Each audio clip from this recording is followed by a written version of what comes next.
What happens when one of Britain's most beloved actresses walks onto a morning talk show expecting a friendly chat, only to find herself in the crosshairs of a host with an agenda?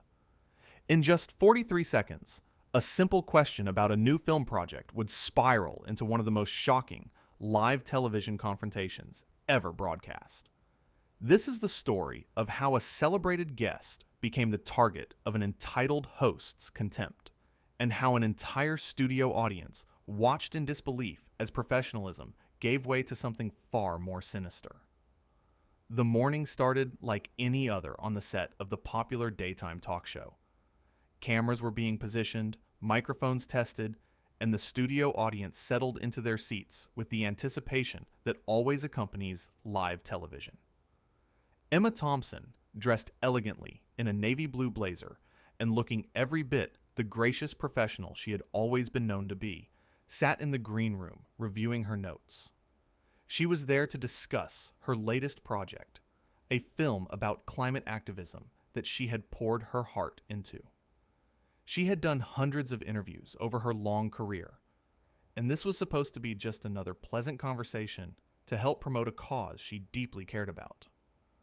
But something felt different today. The production assistant who came to escort her to the stage seemed nervous, avoiding eye contact. The usual warmth that greeted guests was absent, replaced by an odd tension that hung in the air like a storm cloud waiting to break. Emma brushed it off. She had faced tough interviews before. She could handle anything. As she walked onto the set, the studio audience applauded warmly. Emma smiled and waved, her natural charm putting people at ease. She took her seat on the famous sofa, settling in as the cameras went live. Across from her sat Lorraine Kelly, flanked by two other regular panelists, Marcus Reed and Sophie Chen. Marcus was a television personality known for his quick wit, while Sophie was a lifestyle blogger who had recently joined the show. The stage was set for what everyone assumed would be a delightful morning segment. Lorraine began with a smile that did not quite reach her eyes. "Emma Thompson, everyone," she said as the applause died down. "Thank you so much for joining us this morning. Now, you are here to talk about your new film, is that right?" Emma nodded graciously. "Yes, that is right. It is a project that means a great deal to me.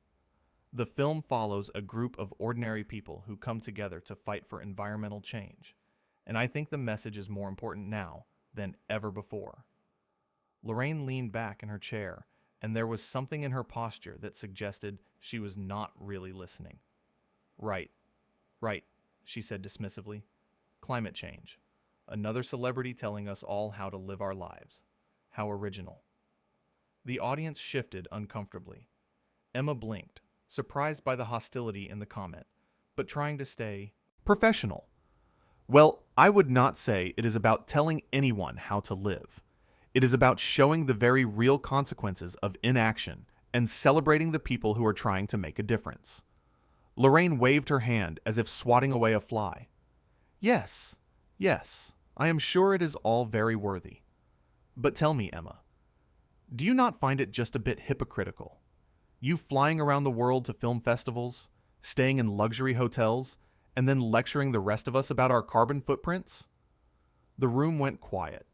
Marcus Reed and Sophie Chen exchanged glances, clearly uncomfortable with where this was heading. Emma took a breath, maintaining her composure. "I think that is a bit of an oversimplification, Lorraine. Yes, my work requires travel, but I also invest in carbon offset programs and try to minimize my impact wherever possible. More importantly, using whatever platform I have to raise awareness about these issues is something I consider a responsibility, not a luxury." Lorraine let out a short laugh that sounded more like a scoff. "A responsibility. How noble of you. Tell me, do you rehearse these lines, or do they just come naturally when you are trying to sound important?" Sophie Chen leaned forward, clearly trying to diffuse the situation. "Lorraine, I think what Emma is trying to say is—" "I know what she is trying to say," Lorraine snapped, cutting Sophie off mid-sentence. "I am asking her to be honest for once, instead of hiding behind all this celebrity activism nonsense." Emma sat up straighter, her patience beginning to wear thin. Lorraine, I came here in good faith to discuss a film that I care deeply about. I am not here to be attacked or to defend my personal choices to someone who seems to have already made up their mind about me. Made up my mind? Lorraine said, her voice rising. I am simply pointing out what everyone in this country is thinking. You people in Hollywood live in your bubble, completely disconnected from reality.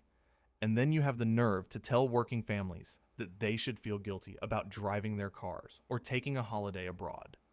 Marcus tried to intervene. I think maybe we should. No, Marcus, Lorraine interrupted again, her tone sharp.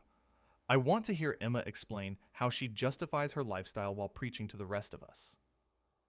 Emma looked directly at Lorraine, her voice steady but firm. I am not preaching to anyone, and I certainly do not need to justify my life to you. What I am trying to do is use my voice to highlight an issue that affects every single person on this planet. If that makes you uncomfortable, perhaps that says more about you than it does about me. The audience gasped. Lorraine's face flushed red. How dare you, she said, her voice low and dangerous. You come on my show, and you have the audacity to insult me? I am not insulting you, Emma replied calmly. I am defending myself against what can only be described as a completely unprofessional line of questioning. I was invited here to discuss a film, not to be ambushed and belittled. Sophie tried once more to steer the conversation back on track. Emma, can you tell us about the cast of the film? I understand there are some wonderful young actors involved. But Lorraine was not finished. Do not try to change the subject, Sophie. I think our audience deserves to hear the truth. Emma, let me ask you this. How much did you get paid for this little passion project of yours? Was it enough to make you feel better about yourself? Emma shook her head in disbelief. That is none of your business, and frankly, it is completely irrelevant to the conversation we are supposed to be having. Everything about you is my business when you sit on that sofa, Lorraine shot back. You think you can just waltz in here with your awards and your accolades and expect everyone to bow down? Well, not on my show. On my show, people have to answer real questions. Marcus looked at the camera crew, clearly hoping someone would step in, but the producers seemed frozen, unsure how to handle the escalating situation. The live broadcast continued, capturing every uncomfortable moment. Emma took a deep breath, her voice measured. Lorraine, I have been doing interviews for over 30 years. I have been asked tough questions. I have been challenged on my work, my choices, and my beliefs. But never, in all that time, have I been spoken to with such disrespect and hostility. This is not journalism. This is not even entertainment. This is just cruelty. Cruelty? Lorraine laughed bitterly. You want to talk about cruelty? What about the cruelty of celebrities like you, making ordinary people feel like they are destroying the planet just by trying to get by? What about the cruelty of your sanctimonious lectures while you live a life most people can only dream of? That is not what I am doing, Emma said, her frustration finally showing. You are deliberately twisting everything I say to fit some narrative you have created. I am here to talk about a film that highlights the work of everyday people fighting for change. People who are not celebrities. People who are just trying to make the world a better place for their children. If you cannot see the value in that, then I honestly do not know what to say to you. Lorraine leaned forward, her eyes narrowing. What you can say to me is the truth. Admit that this whole environmental crusade is just another way for you to stay relevant. Admit that you do not really care about any of this. You just want to be seen as some kind of hero. The accusation hung in the air like a thunderclap. Emma stared at Lorraine for a long moment, and when she spoke, her voice was quiet, but filled with steel. I do not have to admit anything to you, and I certainly will not sit here and let you question my integrity or my motivations. You clearly invited me here, not for an interview, but for a spectacle. Well, congratulations, Lorraine. You got your spectacle. Sophie reached out, placing a hand on Emma's arm. Emma, please, let us just take a breath here. But Emma gently pulled away, shaking her head. No, Sophie. I appreciate your kindness, but I cannot do this. This has gone far beyond anything I am willing to tolerate. Lorraine crossed her arms, a satisfied smirk on her face. So you are just going to run away? How very typical. When things get a little bit difficult, the celebrity runs for the hills. I am not running away, Emma said, standing up from the sofa. I am choosing not to participate in whatever twisted game you are playing. There is a difference. Marcus stood as well, his voice gentle. Emma, maybe we can all just... Marcus, I know you mean well. Emma interrupted, her tone kind despite the circumstances. But I think we all know this was never going to be a fair conversation. Lorraine made her intentions clear from the first question. Lorraine stood now too, her voice dripping with contempt. My intentions were to have an honest conversation instead of the usual puff piece these celebrities expect. But clearly, you cannot handle being challenged. Being challenged is one thing, Emma replied, her voice rising. Being attacked is something else entirely. You did not challenge me, Lorraine. You insulted me. You questioned my character. You made assumptions about my life and my work without any basis in fact. That is not journalism. That is just mean-spirited. The audience was completely silent now, transfixed by the confrontation unfolding before them. Camera operators kept their lenses trained on the two women, capturing every moment of the historic clash. Lorraine took a step closer, her face flushed with anger. You know what your problem is, Emma. You think you are better than everyone else. You think because you have won some awards and been in some films that you are somehow above criticism. But you are not. You are just another actor with an inflated ego and a savior complex. Emma's eyes flashed.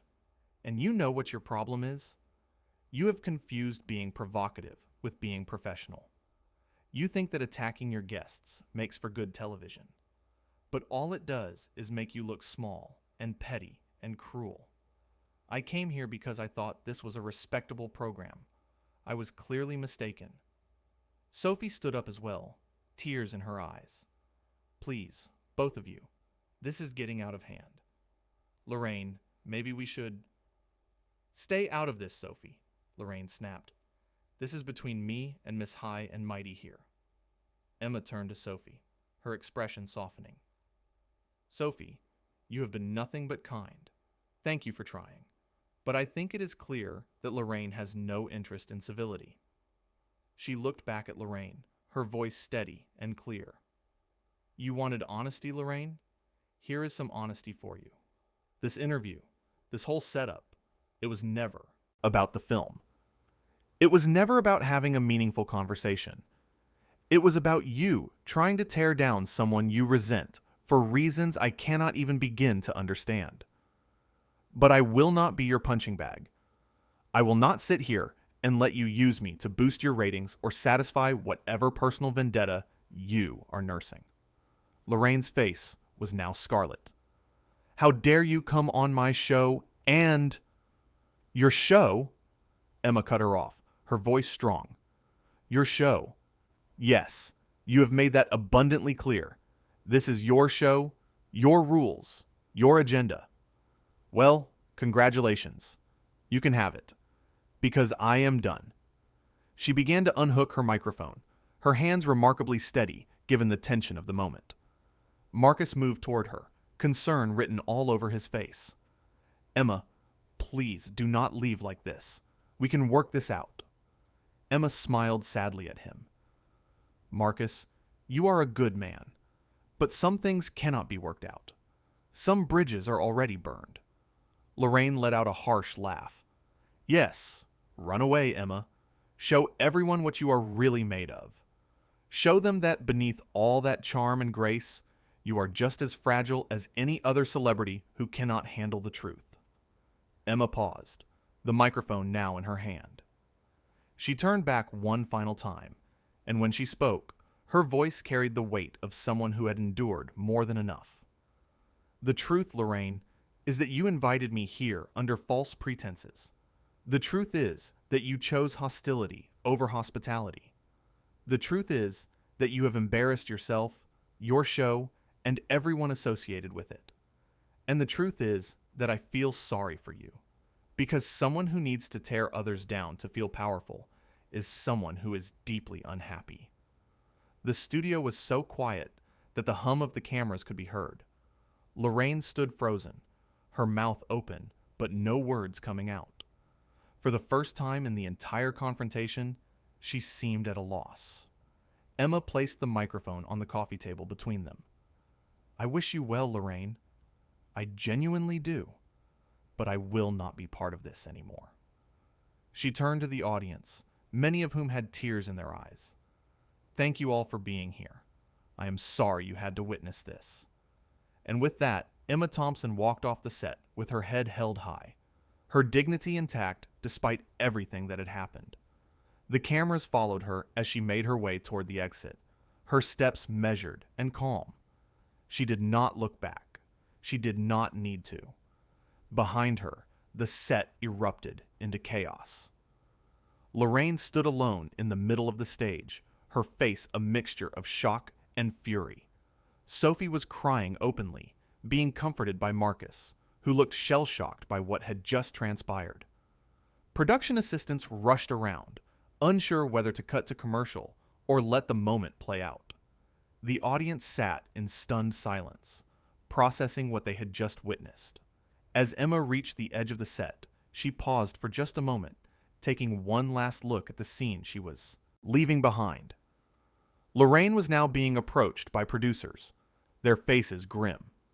Sophie had collapsed into her chair, her head in her hands. Marcus was pacing back and forth, clearly trying to make sense of what had just happened. Then Emma stepped through the studio door and disappeared from view, leaving behind one of the most dramatic moments in the history of British daytime television. The cameras stayed on the empty sofa where she had been sitting, the space now feeling vast and accusing. It was as if the set itself was mourning the breakdown of professional courtesy and basic human decency that had just played out for millions of viewers. Lorraine finally seemed to recover her voice, though it shook as she spoke. "Well, that was," she began, but her words trailed off. Even she seemed to realize that there was nothing she could say that would make this right. Nothing that would undo the damage that had been done.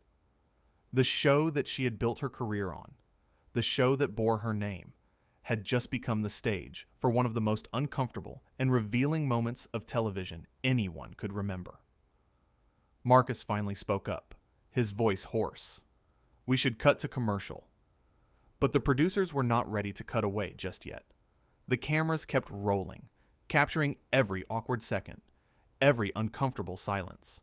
It was as if no one knew what to do, how to process what had just occurred.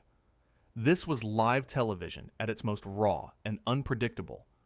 This was what happened when professional boundaries collapsed and personal animosity took center stage. Sophie looked up, her mascara streaked down her face. "Lorraine, why did you do that? Why did you push her like that?" Lorraine whirled on her. "I did not push anyone." She could not handle being asked real questions. She could not handle being held accountable. "Those were not questions," Marcus said quietly. "Those were accusations. Those were attacks." Emma was right. You were not trying to have a conversation. You were trying to humiliate her. Lorraine's eyes flashed with anger. "Do not you dare take her side. Do not you dare make me the villain here."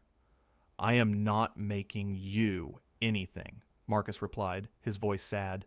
"You did that all on your own." The audience began to murmur among themselves, their shock giving way to whispered conversations. Some were shaking their heads in disbelief. Others were wiping away tears. A few were already pulling out their phones, no doubt preparing to share what they had just witnessed with the outside world. This was not just a television moment. This was something that would be talked about for years to come. One of the producers finally stepped onto the set, whispering urgently into Lorraine's ear. She nodded stiffly, her jaw clenched tight. Then she turned back to the camera, attempting to compose herself, but the damage was already done. Her credibility, her reputation as a warm and welcoming host, had been shattered in the space of a single interview gone catastrophically wrong. "We are going to take a short break," Lorraine said, her voice tight. "We will be right back."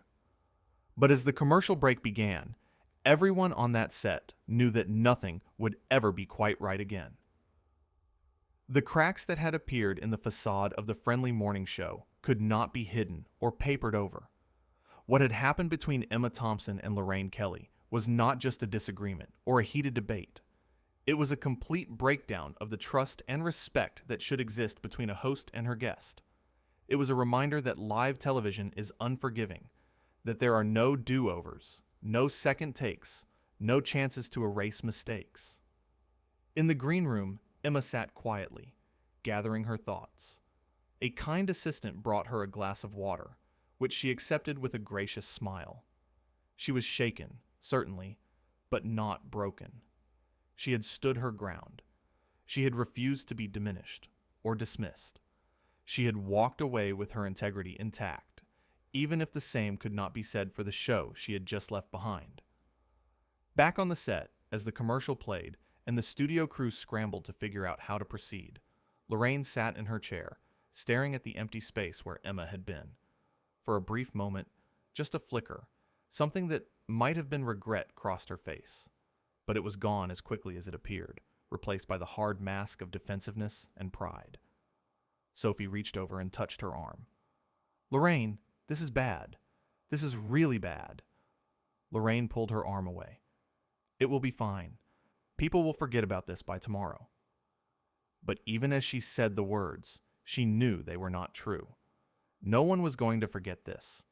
The confrontation, the accusations, the shocking moment when one of Britain's most beloved actresses walked off the set would be replayed and analyzed and discussed for a very long time.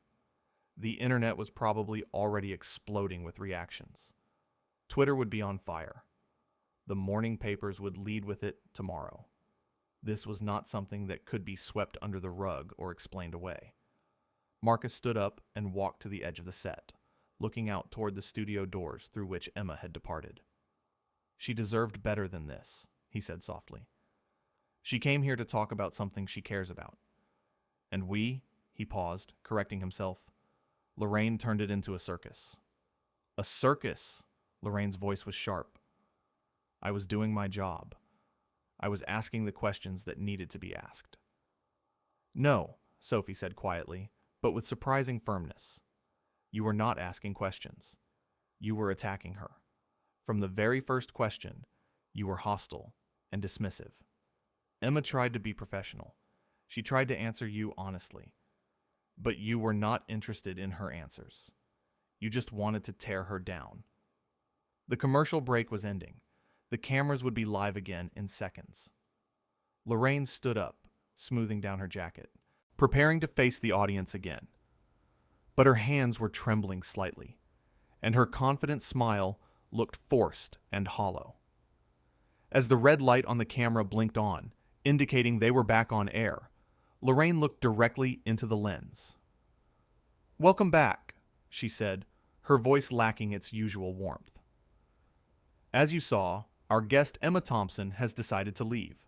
We regret that the conversation became so heated, but sometimes these things happen in live television." The words sounded hollow, even to her own ears. Sometimes these things happen, as if the systematic dismantling of a guest's character, the relentless hostility, the mocking tone, were all just an unfortunate accident. As if there had not been a clear aggressor and a clear victim in what had just unfolded. In homes across the country, viewers were already taking to social media, sharing their shock and outrage. The consensus was forming quickly and decisively. Emma Thompson had been ambushed. She had been treated with contempt and disrespect. And Lorraine Kelly, the beloved morning host, had revealed a side of herself that was petty, jealous, and cruel. The court of public opinion was already rendering its verdict, and it was not in Lorraine's favor. The rest of the show limped along awkwardly. Sophie and Marcus tried their best to carry on with the scheduled segments, but the energy was gone. The easy banter that usually characterized the show felt forced and uncomfortable. The audience remained subdued, still processing what they had witnessed. And Lorraine, for all her attempts to project normalcy, could not hide the tension in her shoulders, the tightness around her eyes, the way her smile never quite reached her face. When the show finally ended, the studio cleared quickly. The audience filed out in small groups, speaking in hushed voices. The crew packed up their equipment with unusual haste, as if eager to escape the scene of such an uncomfortable event. Marcus and Sophie gathered their belongings without speaking, both lost in their own thoughts about what had transpired and what it might mean for the future of the show. Lorraine remained on the set for a few moments after everyone else had left, sitting alone on the sofa that had become the stage for her spectacular miscalculation. The lights were being shut off one by one, casting long shadows across the studio floor. She looked small and diminished in that vast space, a far cry from the confident, commanding presence she usually projected. Outside the studio, in a car that was already pulling away from the building, Emma Thompson sat in the back seat, looking out the window at the gray London sky.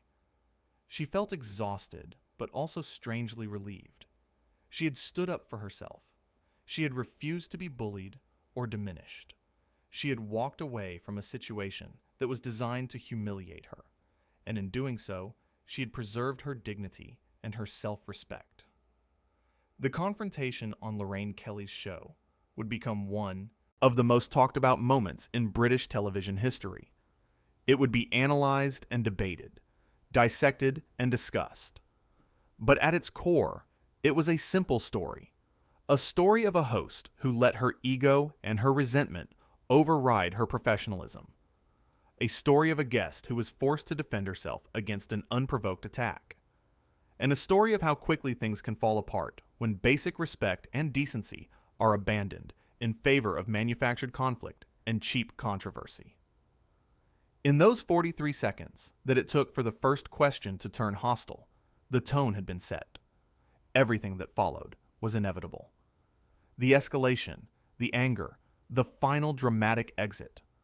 All of it could be traced back to that initial moment when Lorraine Kelly decided that attacking her guest was more important than respecting her. That decision, made in 43 seconds, would define the entire interview and its aftermath. It was a lesson in how quickly trust can be broken, how fast professional relationships can deteriorate, and how difficult it is to repair damage once it has been done. For Emma Thompson, it was a reminder that not all battles are worth fighting, but some stands must be taken. For Lorraine Kelly, it was a harsh education in the consequences of letting personal feelings override professional judgment. And for everyone who watched, it was a stark example of live television at its most raw, most uncomfortable, and most unforgettable. The silence in the studio after everyone had left was deafening. The overhead lights were dimmed to save power, leaving only the emergency exit signs glowing in the darkness.